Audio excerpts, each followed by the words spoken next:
In today's show, breaking news, Arthur Hayes, the Bitmex CEO of the largest crypto derivatives exchange in the world, just got busted by the CFTC for crypto trading services in violation of federal law. How big is Bitmex? Check this out. Bitmex has $2 billion worth of Bitcoin in their vaults, which is around 193,000 Bitcoin, as you can see on this graph from Coinmetrics. And check it, more than 32,000 Bitcoin, or about 335 million worth, has been withdrawn from Bitmex after the US government charges its owners. So if you have any crypto floating around on Bitmex, I would highly recommend withdrawing it ASAP. And checking out Willy Woo's insights, he wrote, "Oh, the irony. The Bitmex news has caused a pullback that's way less than a proper liquidation event on Bitmex. It didn't even break support. The Bitmex news is good for Bitcoin's adoption and also bullish for the medium term and long term price." We'll be discussing it right here in today's show. Also, we'll be discussing why the Bitmex charges could be bad news for decentralized finance. And more breaking news,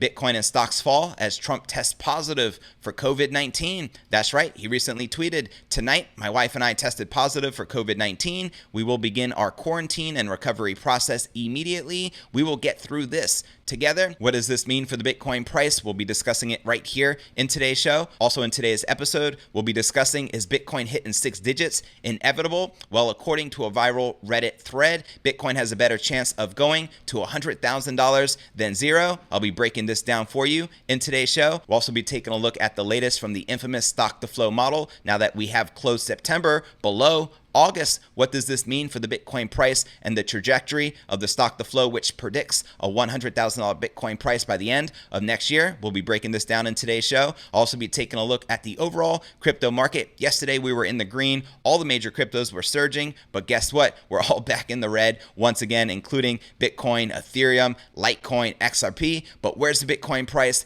likely to go from here? Find out all this, plus so much more in today's show.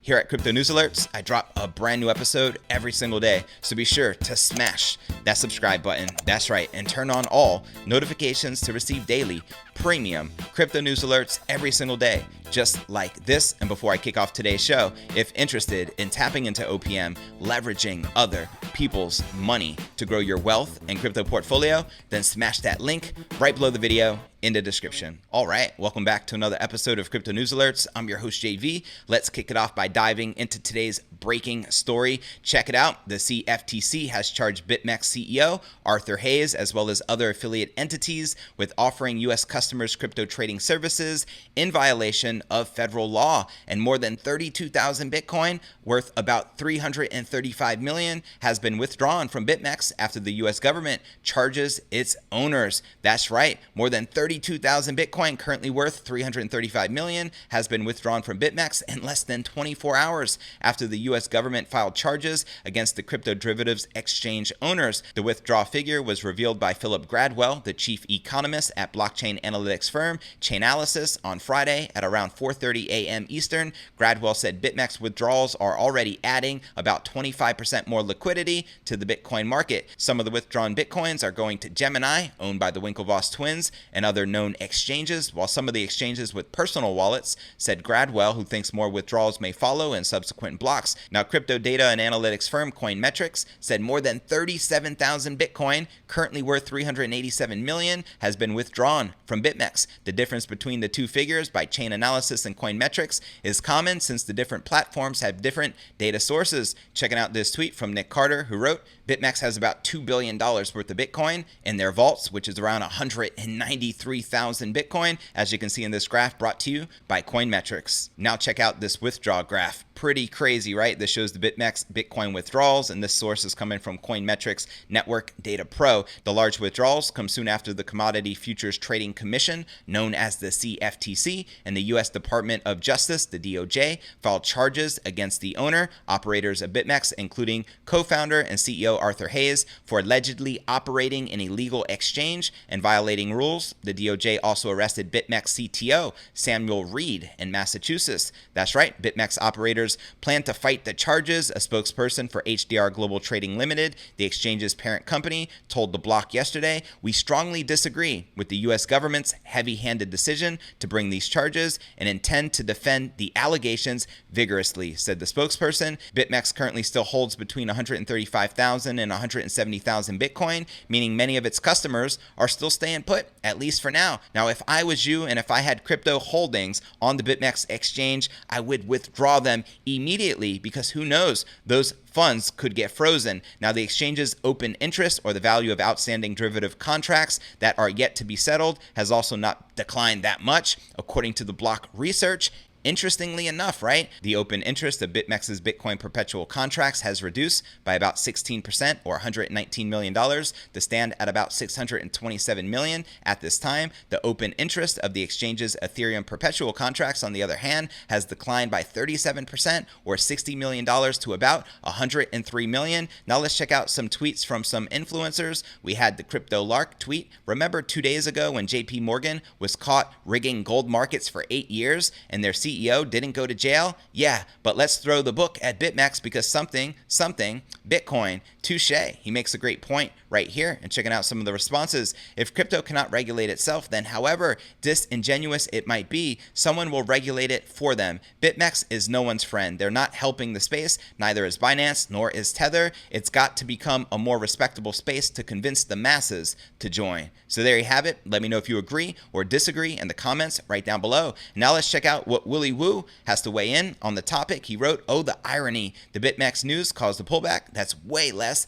than a proper liquidation event on Bitmex." That's right. We only dropped about 3%. Not too shabby considering Bitmex is the largest crypto derivatives exchange in the world. You feel me? He goes on to share, it didn't even break support. The Bitmex news is good for Bitcoin's adoption and also bullish for medium-term and long-term price. Let me know if you agree or disagree with Willy Woo in the comments right down below. Checking out some of the responses. Every time you say bullish, I go short. Willy Woo responded, "Thank you for filling my orders." And checking out his other tweets regarding Bitmex, he wrote, "Fundamentally, the market is scared for all the wrong reasons. Bitmex did not get hacked. No traders will lose coins. Futures exchanges will clean up their practices. We'll see less volatility, less scam wicking, more spot volumes, more organic moves, and more institutional money." And he continues, "Meanwhile, the on-chain fundamentals are showing more new investors are coming in than the mania phase of the last cycle back in December of 2017, without it reflected in the price. This is because the unfettered trading games on derivative platforms is holding down the price.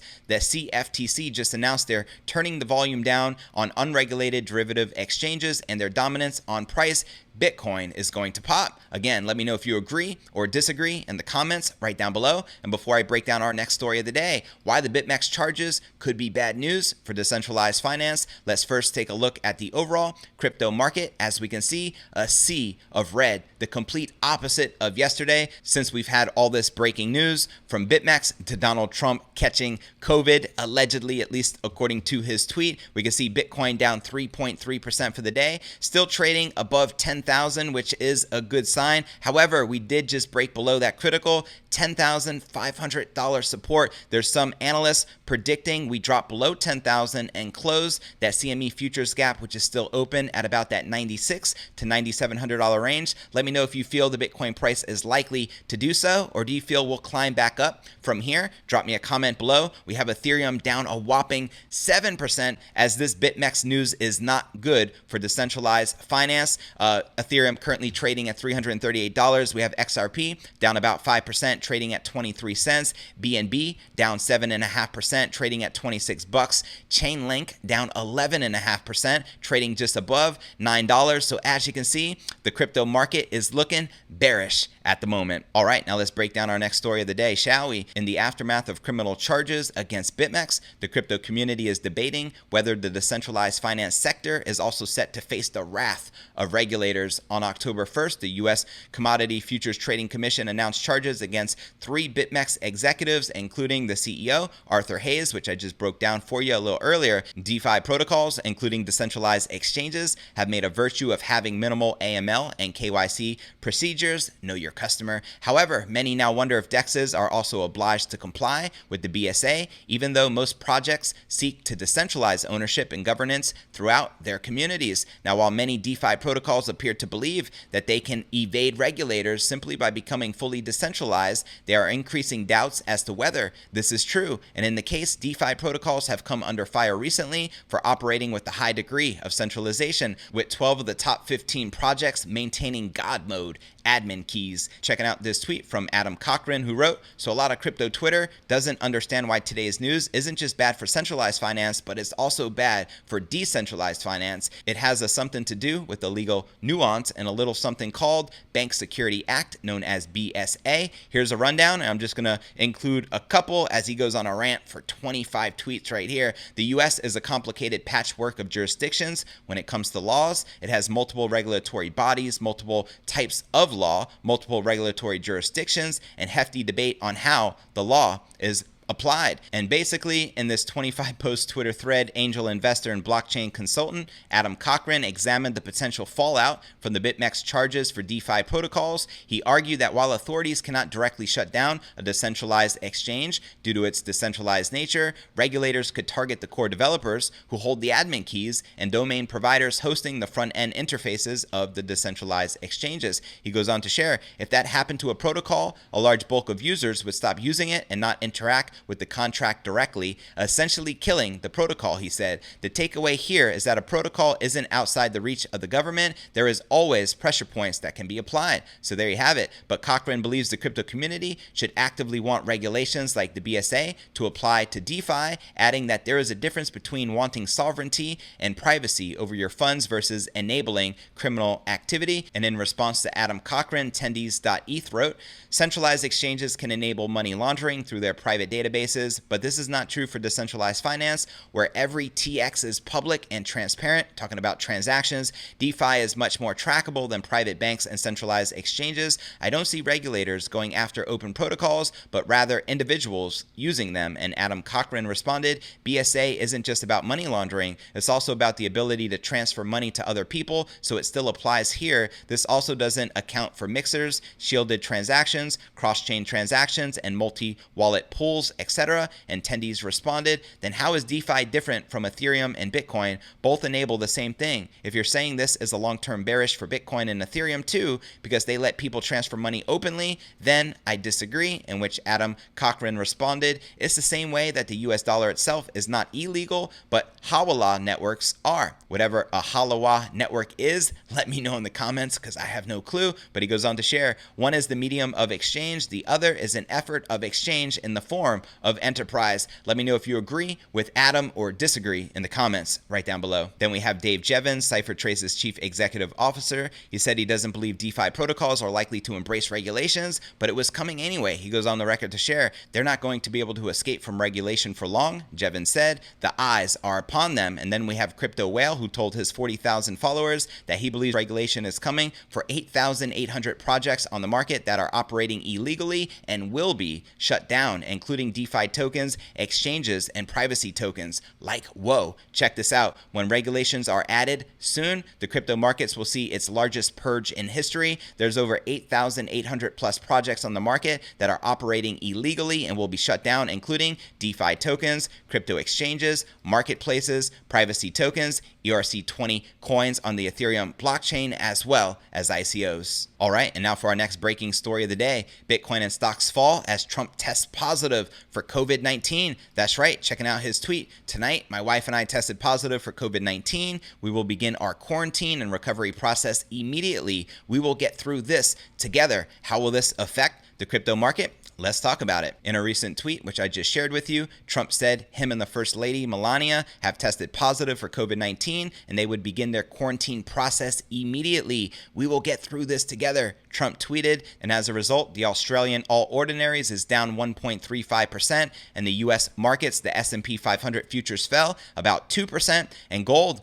ironic enough, is up 0.32% on the day and stands at $1,908 after falling to a low of $1,888 in early Asian trading hours. Now, Bitcoin is also down about 4% actually for the day. Now we're below that 10,500 support, and the price action comes several hours after a 3.7% fall on the news that U.S. officials indicted the Bitmex owner CEO, which I just covered with you a little earlier. So let me know how you feel this will affect the Bitcoin and overall cryptocurrency price as a result of our POTUS allegedly catching COVID-19. Drop me a comment right down below. Now let's check out the latest from Plan B of the infamous stock to flow model. If you're not familiar with stock to flow, it predicts a $100,000 Bitcoin price by the end of next year, as well as a $288,000 Bitcoin price by the end of 2024. Checking out his most recent tweet, September red dot below August. Bummer, but no worries. This also happened in January and March of 2017. In fact, it marked 2017 Bitcoin phase transition rocket ship to the moon. And that's right, we closed September at $10,778. August was closed at $11,655. So you can see we dropped some, and July close was $11,356. And in June, we closed at $9,132. However, we're still on track according to the stock to flow. Let me know if you agree or disagree in the comments below. There's a lot of controversy surrounding this Bitcoin prediction model. I covered it in great detail in yesterday's episode. If you missed it, be sure to check it out. And checking out some of the responses to his tweet, we had Bit Harrington who wrote, Bitcoin is 5K, which is 30% below the stock to flow price line at the moment. So yes, it is time right now or never. And Alejandro responded, stock to flow X model predicts 288,000 in this phase. Do you prefer stock to flow model? And Bit Harrington responded, according to stock to flow X, we're 15K, which is 55% below the price line right now. That's really a lot. And 288,000 is an average price according to stock to flow, not a peak. I simply can't believe Bitcoin reaches a $300,000 to $500,000 price range next year. I don't think that's possible. That's just my opinion. And Alejandro responded, if I understand correctly, the stock to flow X predicts 288K anywhere from next year to 2024. Maybe not next year though. And Bit Harrington responded, well, yeah, maybe that's true. We'll see. Of course, I would love to be wrong and see Bitcoin pumping to 400,000 in 2022, 2023. Touche. Let me know if you agree with the stock to flow model or disagree, and where do you feel the Bitcoin price is likely to be by the end of next year. All right, and before I break down our final story of the day and we discuss is 6 digits inevitable for the Bitcoin price, let's first take a look at the overall crypto market cap, sitting at 332 billion with 117 billion in volume in the past 24 hours, and current BTC dominance is 58.2%, so it's back on the climb. And now taking a look at the top gainers within the top 100, we have PumaPay up a whopping 107%, trading at 0.001. Hyperon up just 1%, trading at 56 cents. That's because most of the altcoins are currently in the red and bleeding, so all we have is a list of stablecoins and not much action as far as gainers. And now taking a look at the biggest losers within the top 100, we have DFI.money. Doesn't surprise me that we see decentralized finance here, especially with what just happened with Bitmex, down about 20%, trading at about 2,500. We have Swipe down 19%, trading at $1.41. Energy Web Token down 19%, trading at $7.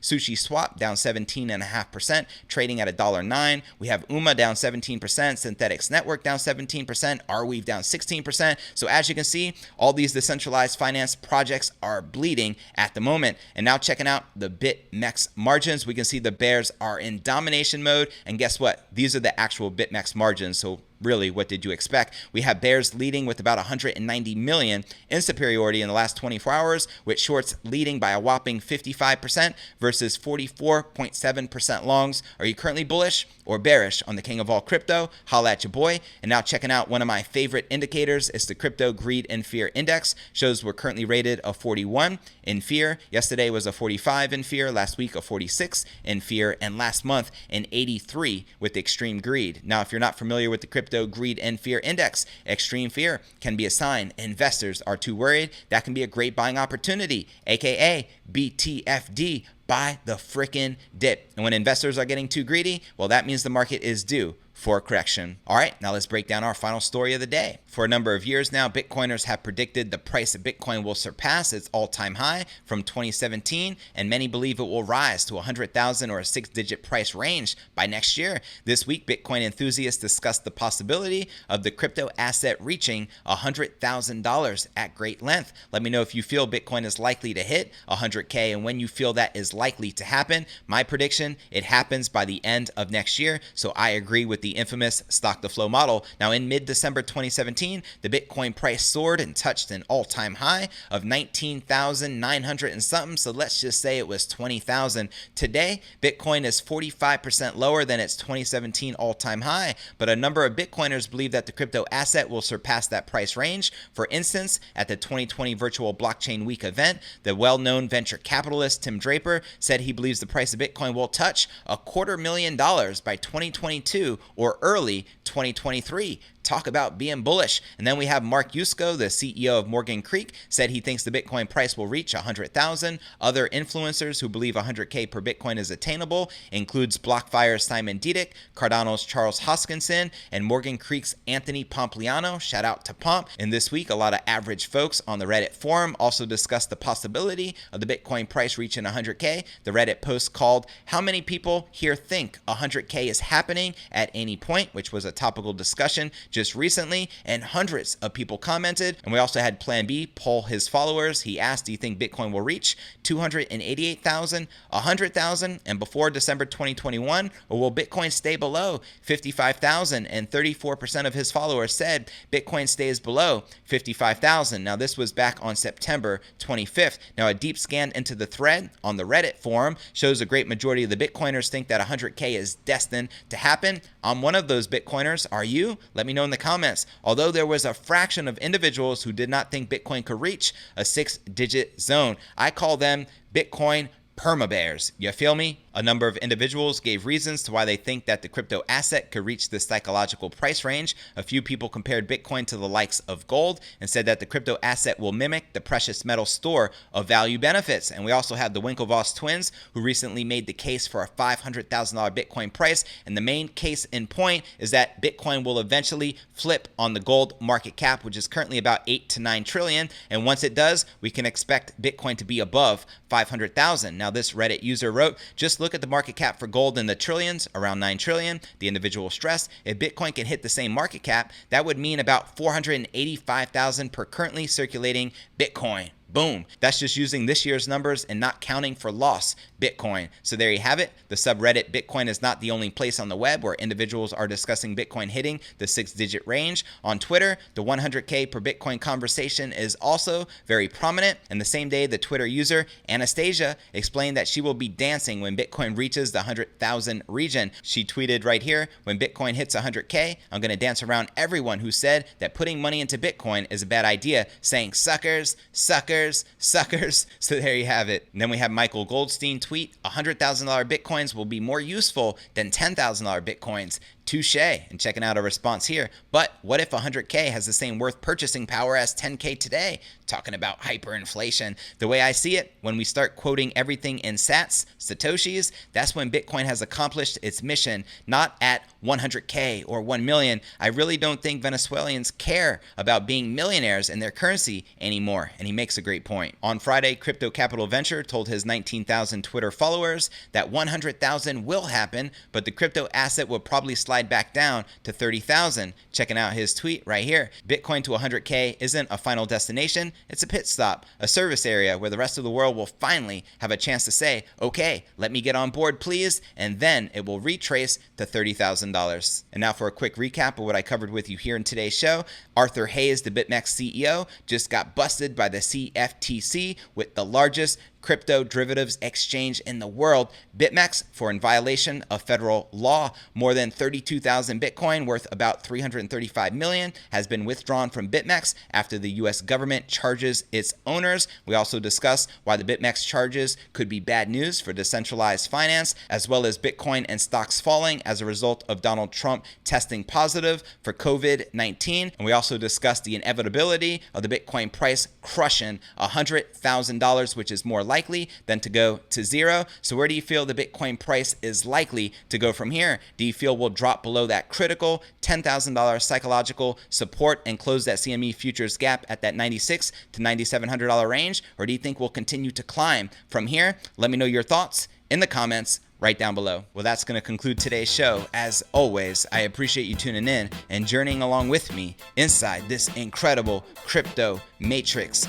If you gain value out of today's show, be sure to smash that subscribe button. That's right. And turn on all notifications to receive daily premium crypto news alerts every single day, just like this. And real quick before I go, if interested in tapping into OPM, leveraging other people's money to grow your wealth and crypto portfolio, then smash that link right below the video in the description to register for this free system entitled OPM Wealth. You'll be glad you did, and I look forward to seeing you on tomorrow's episode.